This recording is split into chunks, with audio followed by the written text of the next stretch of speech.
You've been watching the stories about the men that built the foundation. Now it's time to tell mine. This is where it started. I was 15 years old and on my own.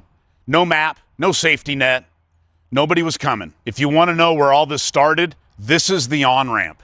I'm glad you're here. If this is your first one, subscribe to the channel so you can ride along with me. My mom had told me that after my Friday night football game, I should come home, pack my things, and that her, my two younger brothers, and her new boyfriend were going to come get me the next day. The next day came, I packed my things, and I waited around for the phone to ring or for somebody to show up. Later that night, I got a phone call letting me know that nobody was coming, that a decision had been made that I was not welcome, and that I needed to stay put. Around 14 years old, my mom and stepdad separated. That summer, between my freshman and sophomore year, well, I didn't have much supervision and started experimenting with some things. Around 15, the divorce was finalized. During that time, my mom had met a new man. And when she moved out of the house, she moved in with him and my two brothers. I stuck it out with my stepdad for a little while, and I had a couple of older buddies that had both graduated from high school. I had been running around with them, experimenting with different things, expanding my mind, if you will. They were getting an apartment in Oak Grove, and they invited me to move in with them, which I took them up on their offer without hesitation. Well, we had a really cool apartment, and it was definitely the party pad. Lots of people over all the time. In order to make a living, started dealing drugs. One particular night, I was with one of my roommates who was 18. We were in his car, and we had just gotten back from a party in Lake Oswego where we had made our rounds and helping other people enjoy their evening. We got pulled over in downtown Oak Grove. We got removed from the vehicle, handcuffed. During that time, they had us separated and asking different questions and stuff, to which I had absolutely nothing to say. My roommate, on the other hand, at some point broke down and gave them permission to search the vehicle as well as our apartment. Well, that did not go very well. After searching the vehicle and our apartment, I was charged with manufacturing of a controlled substance with the intent to distribute. Needless to say, we lost our apartment. I'm back at my stepdad's house, 16 years old. Part of the stipulation was I needed to get back into school, which I was more than happy to do. I missed school. I missed playing football more than school. So the first day back at school, I got to the high school, and I'm sitting out there, and this absolutely drop-dead gorgeous blonde wearing a little red skirt.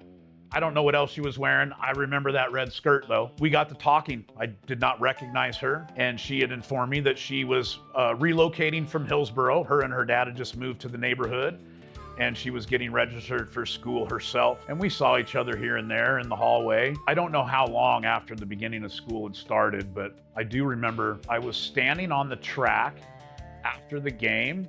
The girl that I was seeing was a cheerleader, and Shauna came walking up and basically looked at this girl that I was seeing and told her straight up, said, "You know what? I'm interested in him, and he's coming with me right now." We were together for a number of years. In fact, that is my daughter's mom. She's my baby mama. I have a lot of love and respect for her. She's been a part of my life since that day I met her. Well, one night, she had come over to the house, made us some dinner. We had dinner. There was a couple of dishes, a couple of plates, and a couple of forks in the sink. We had gone to bed because she had stayed the night that night. I don't remember how we pulled that off, but I'm sure it wasn't above board. Later that evening, I heard my dad's old '64 old Chevy pickup come up the driveway and park on the side of the house where he always parked that beautiful truck. I heard him come in the house. I heard some commotion. I heard some anger in his voice. The next thing I knew, he was coming into my bedroom, and from the light from the hallway, I could see that he had the iron fire poker from his beloved wood stove in his hand and proceeded to swing the fire poker at me. I don't think that he realized that Shauna was laying in the bed next to me. I rolled over to protect her as he drew the fire poker down and hit me in the back. I jumped up and a physical altercation started. I ended up having the faster hands that night. I do remember specifically putting him through the drywall of that bedroom. And Shauna and I got dressed, put on our shoes, put on coats, and out the door we went into the night. It was deep, it was late in October, and it was one of those Portland nights where it's like foggy and cold and just like chill you to the bone. Well, my mom and my 2 younger brothers had moved about 2 miles away towards Stafford, just past a little bridge that goes over the Tualatin River. It's about 2-mile walk from where we were at. I didn't know what else to do, and so we walked to my mom's house. I got there, knocked on the door. They answered the door, invited us inside. I informed her of what had happened and what was going on. I don't remember, honestly, what was said or how it was said, but I do know that an argument between myself and her boyfriend ensued, and I was told to leave. They were not going to provide us a safe place to stay.